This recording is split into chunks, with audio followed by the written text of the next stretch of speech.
मैं हूं आपके साथ ज्योति सिंह।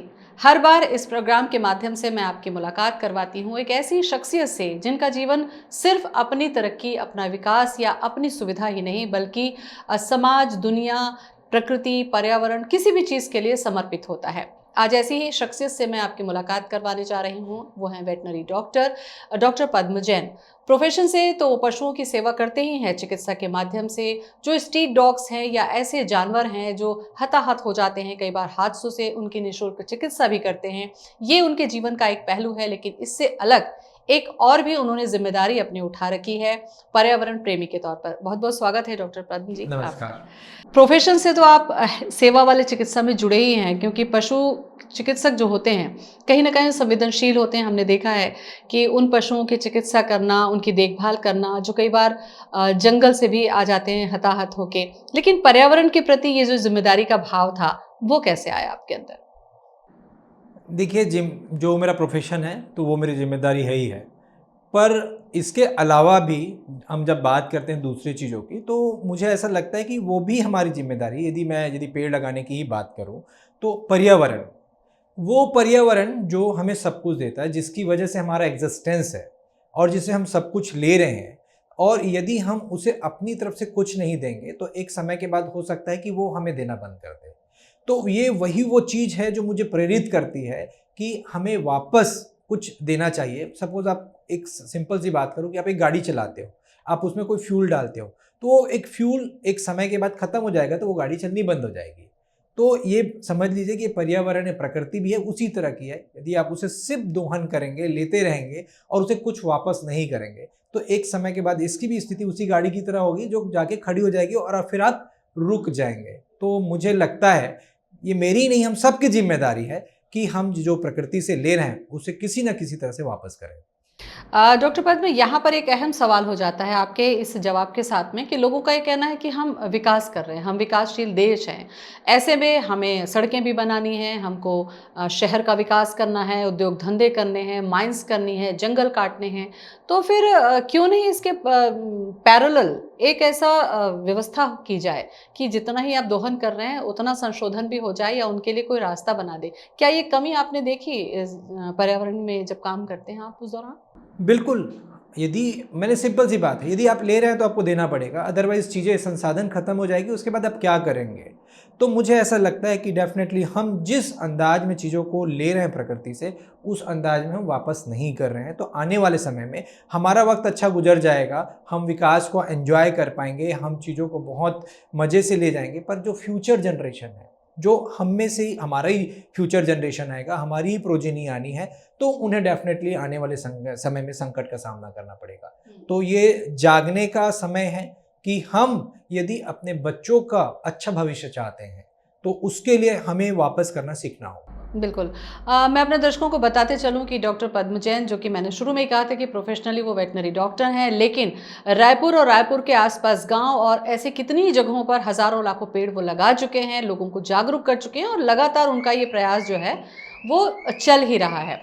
यहाँ पर एक अहम सवाल ये हो जाता है डॉक्टर पद्म, कि हमेशा ये होता है कि जब जिम्मेदारी की बात आती है तो कहते हैं कि ये एक से करने से क्या होगा, ये तो फला विभाग की जिम्मेदारी है या ये फॉरेस्ट डिपार्टमेंट की जिम्मेदारी है, नगर निगम अगर पेड़ काट रहा है तो ये उसकी जिम्मेदारी है। क्या आपको लगता है कि एक व्यक्ति के प्रयास से तस्वीर बदलती है? देखिए, एक प्रोवर्ब है कि बूंद बूंद से घड़ा भरता है, तो यहाँ भी वही लागू होती बात। ये किसी किसी एक की जिम्मेदारी नहीं है, एक इंडिविजुअल लेवल पे सबकी जिम्मेदारी है, प्रशासन की, शासन की, आप किसी की भी बात करें, कोई एक के प्रयास करने से चीज़ें नहीं होंगी। पर इसका ये मतलब भी नहीं है कि हम बाकियों को देख के अपना प्रयास बंद कर दें। हमें अपना प्रयास जारी रखना है।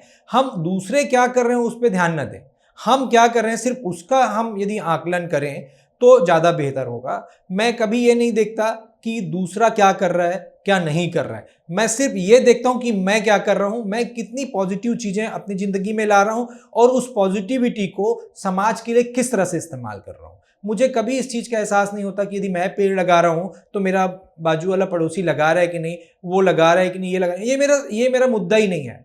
मेरे लिए सिर्फ मैं इस मामले में महत्वपूर्ण हूं कि मैं क्या दे रहा हूं सिस्टम को, क्योंकि इस सिस्टम को यदि मैं ले रहा हूं, वो सिर्फ मेरे लिए ले रहा हूं, तो मेरी ही जिम्मेदारी है कि मैं यहाँ पर मैं वर्ड यूज कर रहा हूँ आपको, क्योंकि ये सिर्फ और सिर्फ एक इंडिविजुअल रिस्पॉन्सिबिलिटी की तरह मैं देखता हूँ कि हम यदि किसी को कुछ दे रहे हैं, सिस्टम को कुछ देना है, तो वो मैं ही करूंगा। और ये मैं हर किसी को ये मैं फील होना चाहिए। सिर्फ प्लांटेशन ही नहीं, आप किसी भी तरीके से कंट्रीब्यूट कर सकते हो। पर्यावरण सिर्फ प्लांट से नहीं है, उस हर एक चीज से है जिससे ये प्रकृति सुंदर होगी। उस हर एक्टिविटी को जो लगता है कि पर्यावरण को नुकसान पहुंचा रहा है और उसको आप किसी भी स्तर पे अपनी जिंदगी में रोक पा रहे हैं, तो वो भी एक तरह का पर्यावरण का सेवा ही होगा। सपोज हम पॉलीथीन की बात करते हैं, तो आज एक आपने पॉलीथीन देखा, एक बहुत अच्छा डेवलपमेंट था, आपको बहुत सारी सुविधाएं मिली, पर आज वही पॉलीथीन आपकी जिंदगी में प्रॉब्लम लेके आ रहा है।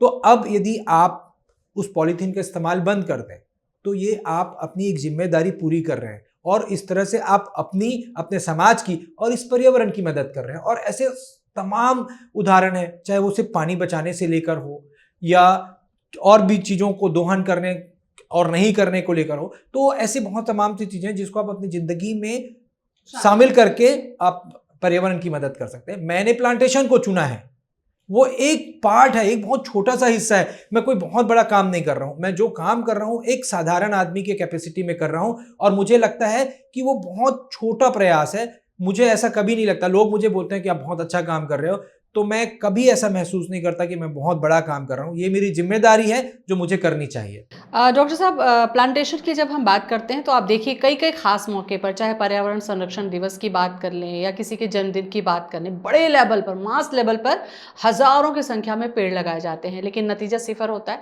जब आप पलट के जाके देखिए तो वो वृक्षारोपण जो किया गया था उसमें से कुछ ही पेड़ ही बच पाते हैं। तो किस तरीके से आपको प्लांटेशन करना चाहिए, कैसी जिम्मेदारी होनी चाहिए, किन जगहों का चुनाव करना चाहिए, ये टिप्स आप जरूर दीजिए। और आपने कैसे किया और कितना कर चुके हैं अब तक आप? देखिए, मैं हमेशा एक बात कहता हूँ कि शून्य जो है उसके ऊपर जितनी भी गिनतियाँ आती वो प्लस की है। तो आप एक पेड़ लगाएं, 1,00,000 पेड़ लगाएं, ये उसमें से कोई कुछ भी बच गए तो वो शून्य के ऊपर है, तो वो मेरे लिए प्लस है। तो मैं मानता हूं कि जब कभी हम मास प्लांटेशन की बात करते हैं तो उसमें आपको फेलियर ज़्यादा दिखता है, वो ठीक बात है उसका, क्योंकि मैनेजमेंट नहीं हो पाता। मैं लोगों से कहता हूं, आप 5, 50, 500 उसके पीछे मत भागिए, आप भागिए कि आप कितना लगाकर उसका संरक्षण कर सकते हैं। आप एक लगाइए, पर यदि आप एक पौधा लगा रहे हैं तो उसको एक पेड़ बनाना आपकी जिम्मेदारी है। आपकी कैपेसिटी 5 की तो 5 लगाइए, आप काउंट मत करिए। मैं अपनी बात करूं, मैंने 10,000 के बाद प्लांट लगाने का जो काम है, और फिगर जिस दिन मैंने कंप्लीट किया उस दिन मैंने बंद कर दिया गिनना, क्योंकि मुझे कई बार अहम साने लगा, मैंने 10,000 प्लांट लगा लिए, तो मैंने उसे बंद किया। आप भी मत करिए, और जिम्मेदारी है आपकी, आप इसी जिम्मेदारी की तरफ ही। अच्छा, ये जब प्लांटेशन की बात आती है, वृक्षारोपण की, तो जैसा मेरे भी मन में सवाल होता है कि मुझे बहुत पेड़ पौधों से प्रेम है, तो मैं कहाँ पेड़ लगाऊं, मुझे पेड़ कहाँ से मिलेंगे और उस जगह पर कौन से पेड़ उग सकेंगे? मतलब ये सारी चीज़ें भी तो एक जानकारी है ना, कि कई बार ये होता है अनायास हम ऐसे पौधे लगा दिए जो भूजल स्तर को बहुत ज़्यादा अवशोषित करके भी नुकसान पहुंचा सकते हैं। ये बहुत ही टेक्निकल सवाल है, और इसके लिए मैं लोगों को बिल्कुल कहता हूँ कि आप अंधाधुंध भागिए मत। आप यदि आपको प्लांटेशन का इंटरेस्ट है तो आप उसके एक्सपर्ट से मिलिए, पहले उस जगह के बारे में जानिए। मेरे पास बहुत सारे लोग आते हैं, कहते हैं मुझे प्लांट लगाना है, या ये वाला प्लांट लगाना है, मुझे ये प्लांट लगाना है। तो मैं कहता हूँ भैया, हर प्लांट हर जगह के लिए नहीं होता, कभी भी उस जगह का अध्ययन करना बहुत ज़रूरी है। सपोज आप अपने घर के आसपास प्लांट लगाना चाहते हैं पर आपके पास जगह नहीं है, तो डेफिनेटली आपको उस जगह का चयन करना चाहिए जहां आप फ्रिक्वेंटली आ जाके देख सकें, जहां पर पानी की सुविधा हो। आप यदि किसी ऐसी जगह में प्लांट लगाकर आ गए हैं जिसे आप देख नहीं सकते, पानी नहीं डाल सकते, तो आपको बिल्कुल नहीं लगाना चाहिए। दूसरा, रही बात सिलेक्शन की, तो आप एक नज़र घुमाइए अपने आसपास के एरिया में। आप सबसे पहले देखिए कि वहाँ कौन से वाले प्लांट बहुत अच्छे से ग्रो किए हैं, आप उन प्लांट्स को सेलेक्ट करिए। आप कोई भी ऐसा प्लांट मत सेलेक्ट करिए जो बहुत दिखने में खूबसूरत है पर उस एरिया में आपको कभी नहीं दिखे। आप ऐसा ऑर्नामेंटल प्लांट मत सेलेक्ट करिए जो आपको लग रहा है कि आप किसी जगह की यात्रा पर गए, वो बहुत सुंदर दिखा, आप वहां से ले आए, आप उसे लगाने की कोशिश कर रहे हैं, क्योंकि हर जगह की एक अपनी तासीर है। ये हर जोन, हर एरिया का एनवायरनमेंट, क्लाइमेट एकदम डिफरेंट होता है। तो आप उन्हीं प्लांट को सेलेक्ट करिए जो वहाँ की मिट्टी और वहाँ के पर्यावरण को अनुकूल हो। तो इसके लिए आपको बहुत, सपोज मैं अपने रायपुर की बात करूँ तो एग्रीकल्चर कॉलेज है, हार्टिकल्चर कॉलेज है, आप हॉर्टिकल्चर डिपार्टमेंट है, वहाँ के किसी से भी आप सलाह ले सकते हैं, या हम जैसे लोग जो लगातार प्लांटेशन कर रहे हैं, यदि आप हमसे पूछेंगे कि आपको इस एरिया में कौन सा प्लांट लगाना चाहिए और किस तरह से लगाना चाहिए, तो हम आपको बता देंगे। क्योंकि प्लांट लगाना अपने आप में बहुत बड़ा टेक्निकल काम है। सिर्फ गड्ढा खोद के प्लांट रख के उसके ऊपर मिट्टी डाल के पानी डाल के प्लांट लगाना नहीं होता, वो एक वैज्ञानिक तरीके से लगाना होता है, जिसके किस तरह के गड्ढे होने चाहिए, आपको कितना पानी डालना है, वहाँ पर एयर ट्रैप होना है कि नहीं होना है, उस प्लांट की गहराई कितनी होनी चाहिए, उस प्लांट की चौड़ाई कितनी होनी चाहिए। ये ऐसे छोटे छोटे पर बहुत ही महत्वपूर्ण बिंदु हैं जिन पे जानकारी आपको होनी ही चाहिए। तो मैं हमेशा कहता हूँ, आप किसी भी अंधाधुंध उसके चीज़ों के पीछे मत भागिए। आप देखिए वहाँ कौन सा प्लांट पनप सकता है आराम से, और उसे आप किस तरह से देख रेख कर सकते हैं। बहुत छोटी चीज़ें हैं और बहुत ध्यान देने वाली बात है। 10,000 से ज़्यादा के बाद तो आपने काउंटिंग बंद कर दी है डॉक्टर पद्म, लेकिन मुझे लगता है कि बहुत ज़्यादा पौधे पेड़ लगा चुके हैं आप, अपने घर को भी आपने हरियाली का रूप दिया हुआ है। सबसे बड़ी चुनौती ये है कि पहले के समय में और अभी के समय में जो डेवलपमेंट की बात हुई, उसमें ये हुआ कि सड़क चौड़ी हो रही है। सड़क चौड़ी होने के साथ साथ में जो बिल्डिंग्स हैं वो बन रही है। उसकी वजह से आपने देखा होगा कि रायपुर शहर में ही 200-200 साल पुराने पेड़ों को सिर्फ इसलिए काट दिया गया क्योंकि वहाँ पर चौड़ीकरण की बात थी। तो क्या फिर से, जैसा हमने कल आपके पास जब हम मुलाकात करने गए तो आपने देखा कि दोनों तरफ आपने पेड़ लगवा दिया है और 4-4 साल में बहुत सुंदर छाया दे रहे हैं। तो क्या सड़क बन जाने के बाद कोई विकल्प नहीं होता क्या कि हम वहाँ पर वृक्ष लगा सकें या इसकी कोई जिम्मेदारी ले सकें? क्या ऐसा होता है? नहीं, बिल्कुल। देखिए, मैं विकास का विरोधी नहीं हूँ, क्योंकि विकास किसके लिए है? हम ही लोगों के लिए है। और यदि इस विकास की कड़ी में कभी कुछ पौधे काटने पड़े तो ठीक है, आप उसके लिए परेशान मत होइए, विरोध मत करिए, क्योंकि वो विरोध एक तरह से निगेटिविटी लेके आ रहा है। आप उसका दूसरा पहलू देखिए कि वो विकास आपके लिए हो रहा है। तो आप विरोध करने की बजाय आप ये क्यों नहीं करते कि आप कोशिश करें कि आप उनके पास जाएं, उनसे आग्रह करें कि भाई आपको कोई जगह दे दी जाए, जितने पेड़ काटें उसकी डबल की संख्या में आप पेड़ लगा दें। आप ये भी तो कर सकते हैं।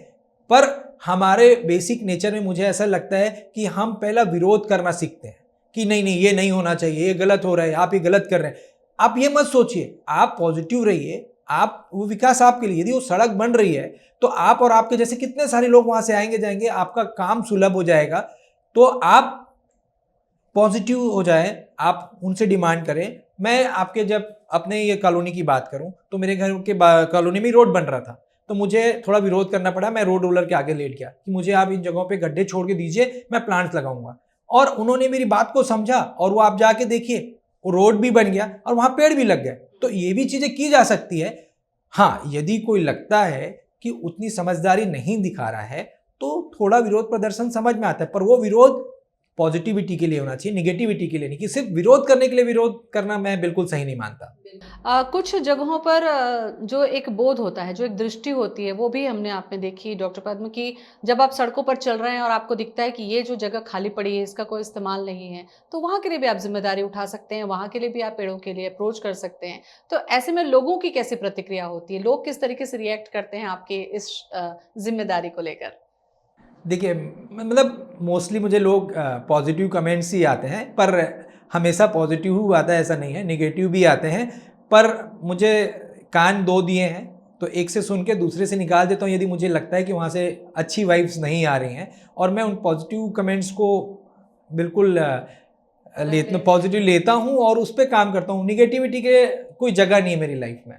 कैसे करें फिर? आजकल के समय में एक सोसाइटी का कल्चर डेवलप हुआ है। लोग चाहते तो हैं कि उनके पेड़ों में हरियाली, कॉलोनी में हरियाली रहे, लेकिन सड़क बन चुकी है। इनके सड़क बन चुकी है डॉक्टर पद्म, तो आपसे मैं ये टिप्स भी ले रही हूँ क्योंकि आप एक्सपेरिमेंट करते रहते हैं। तो उन सड़कों को क्या निगम के द्वारा या व्यक्तिगत तौर पे खुदवाकर थोड़ा सा प्रयास करके अपनी कॉलोनी के लिए भी लोग एफर्ट नहीं कर सकते? बिल्कुल कर सकते हैं। इनफैक्ट मैंने किए हैं। मैं आपको, यदि मेरे साथ आप चल के देखें तो मैंने ऐसी कुछ सड़क हैं जहाँ पे, देखिए, सड़क का एक बेसिक प्रॉब्लम बताता हूँ कि जो सड़क पे हम प्लांटेशन की बात करते हैं तो कई बार मैं मना करता हूँ कि सड़क किनारे प्लांट्स मत लगाइए। उसका कारण है, यदि बहुत लंबे समय से सड़क 3-4 परत की सड़क बन गई है तो आपके काफ़ी डेप्थ तक आपको मिट्टी नहीं मिलेगी या ठोस मिट्टी मिलेगी जिसमें प्लांट सर्वाइव नहीं करते। तो फिर ऐसी जगहों में आपको अपनी टेक्निक चेंज करनी पड़ती है कि आपको गहरा गड्ढा खोदना पड़ता है, आपको मिट्टी की बहुत ज़्यादा ज़रूरत पड़ती है। तो वो टेक्निकल चीज़ें हैं। पर कई बार ऐसा होता है कि कंक्रीट की सड़क बन गई है पर वहाँ पर स्कोप है, तो आप उस कंक्रीट को तोड़िए, उतनी तोड़िए जितने से आपकी प्लांटेशन हो सके और प्लांटेशन करिए। आपको थोड़े समय बाद खुद को बहुत अच्छा लगेगा कि वहाँ पे विकास भी हो गया और पेड़ भी रह गए। तो रास्ते हैं, सिर्फ उस पे सलीके से काम करने की ज़रूरत है। ये तो एक बेसिक चीज़ हो गई, क्योंकि डेवलपमेंट के लिए सबसे पहले जो सड़क के किनारे के पेड़ होते हैं डॉक्टर पद्म, वो काट दिए जाते हैं। ये उसके लिए मैंने पूछा। दूसरा ये कि आज रहने का जो हमारा कल्चर है वो बदल रहा है। ज़्यादातर लोग फ्लैट में रहना पसंद करते हैं सेफ लिहाज से। तो उनके लिए क्या हो कि वो अगर वो फ्लैट में रह रहे हैं और वो पर्यावरण प्रेमी हैं आपकी तरह, उनको भी पौधों का शौक है, तो फिर वो क्या करें, कैसे ग्रीनरी रखें अपने? देखिए, आजकल वर्टिकल गार्डन का क्रेज आ गया है, तो आप वर्टिकल गार्डन की तरफ भी जा सकते हैं।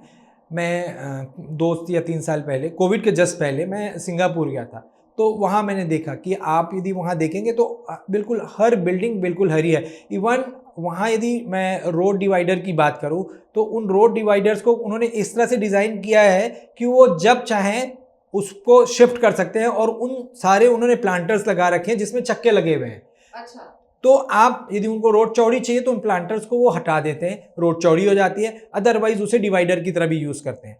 तो आपको राह है, उनको सिलेक्ट करना है। आप वर्टिकल गार्डन की तरफ जा सकते हैं। आजकल जो टेरेस गार्डनिंग का कॉन्सेप्ट चला हुआ है, आप उस पर जा सकते हैं। यदि आपको शौक है, आपका नया मकान बन रहा है, तो आप अपने इंजीनियर से इस तरह से अपने मकान को डिज़ाइन करवाइए, उसकी स्ट्रेंथ इस तरह से रखिए कि आप अपने छत का इस्तेमाल गार्डनिंग के लिए कर सकते हैं। पर ये तब संभव है जब आप कोई नया मकान बना रहे हैं, तो उस पर आप अपनी टेरेस गार्डनिंग का कॉन्सेप्ट ले आइए, तो आपका शौक भी पूरा हो जाएगा। हो सकता है कि आपको वहाँ से सब्जियाँ मिल जाए, फ्लावर्स मिल जाएँ, आपका शौक पूरा हो जाए। तो वर्टिकल गार्डन एक ऑप्शन है, स्पेशली उन लोगों के लिए जो फ्लैट या सोसाइटी या कॉलोनीज में रहते हैं।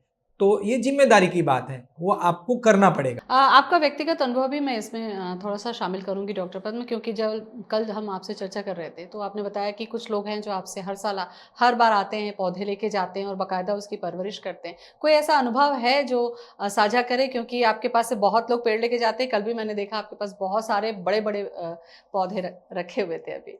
देखिए, मैं सबसे पहले तो वो अनुभव साझा करना चाहूँगा जिसकी वजह से मैंने प्लांटेशन स्टार्ट किया।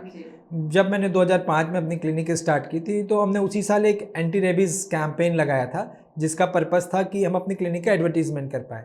तो 2 साल बाद जब सक्सेसफुली वो हमारा कैंपेन था, हमने उसमें पर्यावरण को जोड़ने की कोशिश की और उन सारे लोगों को प्लांट्स देना चालू किया जो एंटी रेबीज़ वैक्सीन लगवा के जाते थे।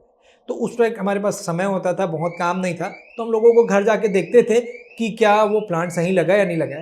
तो ऐसे ही एक बार मैं किसी के घर गया प्लांट देखने, तो उन्होंने मुझसे एक सवाल पूछा जो मुझे बहुत बुरी तरह चुभा और आज वो मेरे प्रेरणा स्रोत है। उन्होंने मुझसे सिंपल पूछा कि आप मेरा प्लांट देखने तो आए हैं, पर आप मुझे ये बताइए कि आपने खुद कितने प्लांट्स लगाए हैं। तो मैं आपको बता नहीं सकता कि उस टाइम मेरे पास कोई जवाब नहीं था और लिटरली मैं बिल्कुल जड़ हो गया उस टाइम। मतलब वो बात मुझे बहुत बुरी लगी, चुभ भी गई, पर फिर मैं चुपचाप चला आया, क्योंकि सच में मैंने तब तक कोई प्लांटेशन जैसी चीज़ की नहीं थी। पर वो उस वाक्य ने मेरे लाइफ को बदल दिया। मैं आने के बाद बहुत देर तक सोचते रहा कि उस व्यक्ति ने मुझे गलत क्या कहा है। मैं लोगों से उम्मीद कर रहा हूँ कि मैं उन्हें प्लांट दूँ और वो उन प्लांट्स को लगाएं, पर मैं कहाँ हूँ उसमें। और तब मैंने ठाना कि मैं हर साल अब खुद प्लांट लगाऊंगा। फिर धीरे धीरे उन टारगेट्स को बनाया, अपनी फाइनेंस की स्थिति सुधरी, तो मैंने अपने लिए टारगेट फिक्स किया कि मैं हर साल 1000 लगाऊंगा। फिर उसे बढ़ाया 2000 किया, फिर उसे बढ़ाया, अब 3000 पे आ गया हूँ।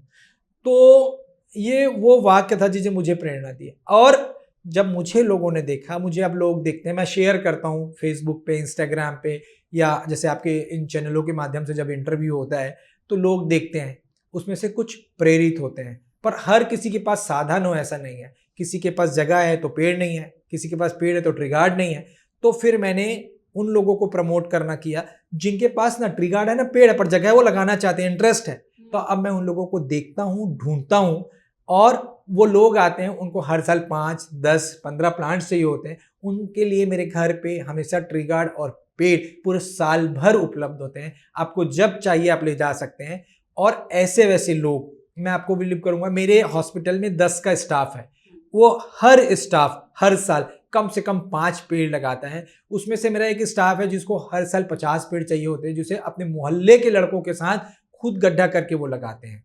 तो ये वो चीज़ है जो आपको और ज़्यादा प्रेरित करती है। ये वो लोग हैं जो सुविधा नहीं है पर करना चाहते हैं, हमने जस्ट थोड़ा सा पुश किया और वो आज बेहतर कर रहे हैं, हमसे बेहतर कर रहे हैं, बहुतों से बेहतर कर रहे हैं। और हर कोई, मैं हर किसी से कहता हूँ, आप कर सकते हैं। आपके अंदर जो जल है, आपकी जो इच्छा है, बस उसको जागृत करिए। ये पर्यावरण आपको दे रही है, आपको उसे देने की जरूरत है। अच्छा, एक और वाक़या जो आप बता रहे थे कि जो बीच में कोई टापू जैसी जगह थी, उसको छुड़वा कर फिर आपने पेड़ लगवाए वहाँ पर और आज वो बहुत ही खूबसूरत एक टापू जैसा बन गया है।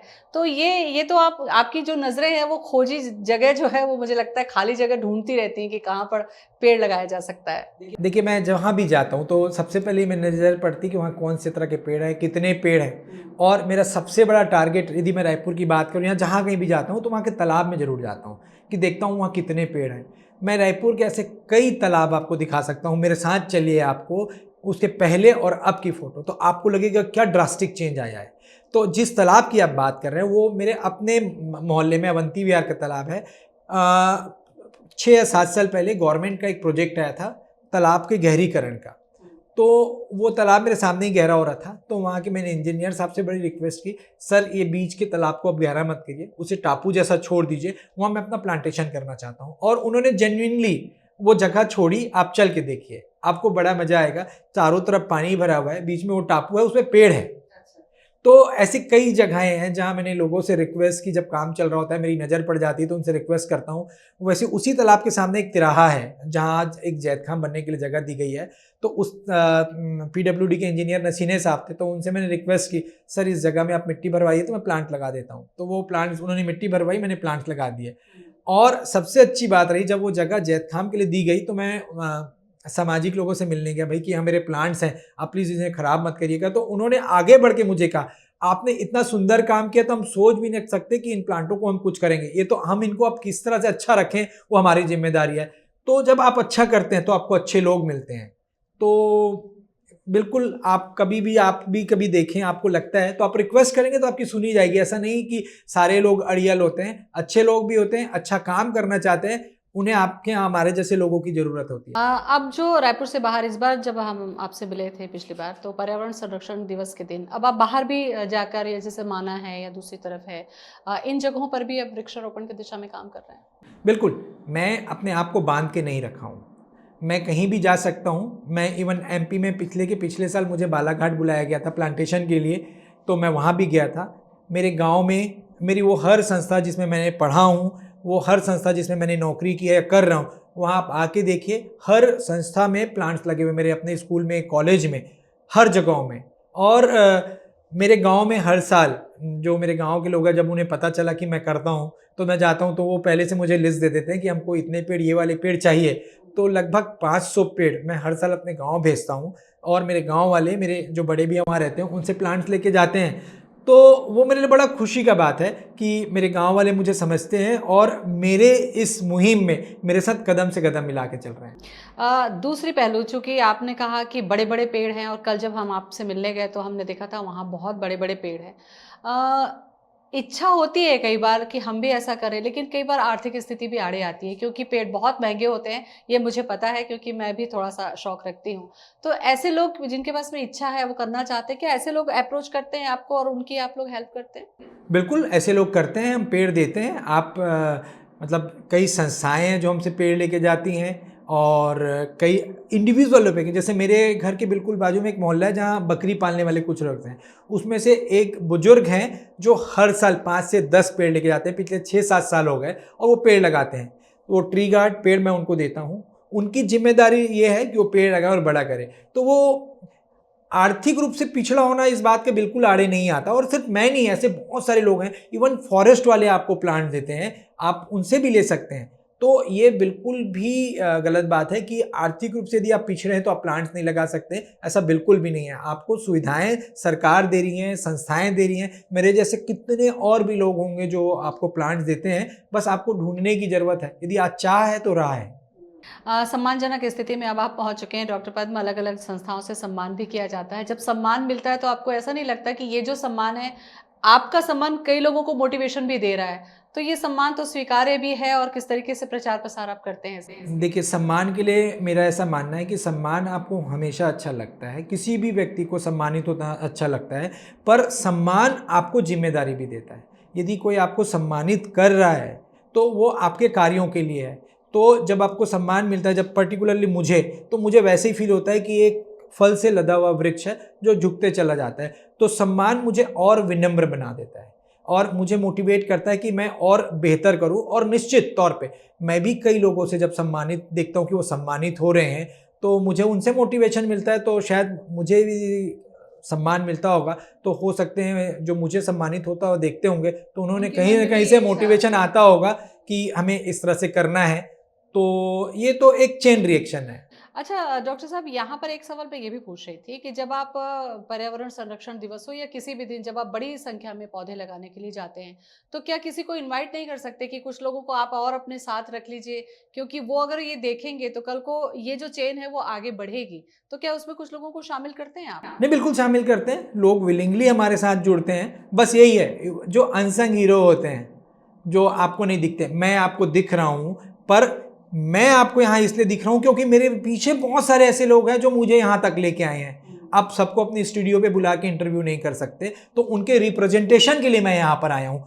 मैं अकेले कुछ नहीं कर सकता, मेरे साथ वो लोग हैं जिनकी वजह से आप मेरा इंटरव्यू यहाँ पर कर रही हैं।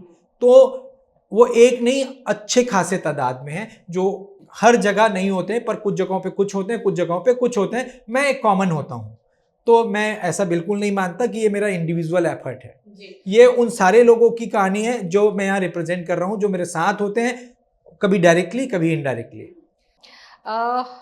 चूंकि अब समय हो रहा है, आखिरी सवाल मैं आपसे ज़रूर पूछूंगी, वो ये कि अभी आज की तारीख में अगर हम देखें तो गर्मी इतनी भीषण पड़ रही है, पारा 50 जा रहा है, 46 जा रहा है, गर्मी से लोगों की मौतें हो रही हैं।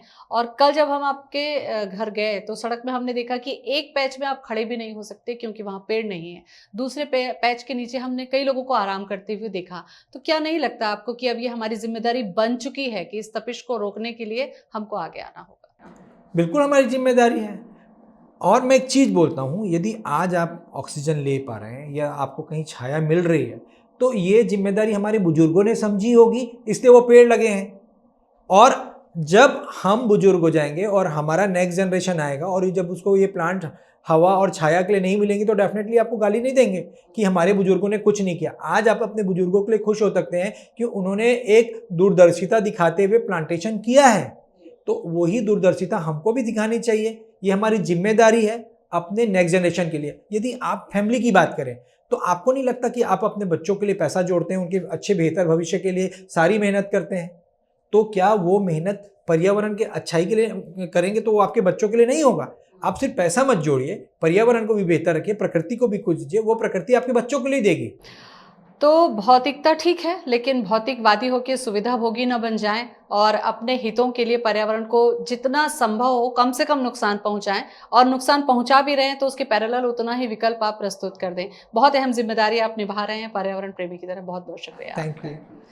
तो कोशिश कीजिए कि जितना संभव हो सके अपने जीवन में अपनी उम्र के हिसाब से कम कुछ पेड़ जरूर लगाइए, ताकि ये ऑक्सीजन सिर्फ आपको नहीं, आपकी आने वाली पीढ़ी को भी मिलेगी। और ये आज जो तपिश से लोगों की जान जा रही है, ऑक्सीजन कमी की हम झेल रहे हैं ग्लोबल वार्मिंग के तौर पर, इससे हमें निजात मिलेगा। फिलहाल इतना ही। नमस्कार।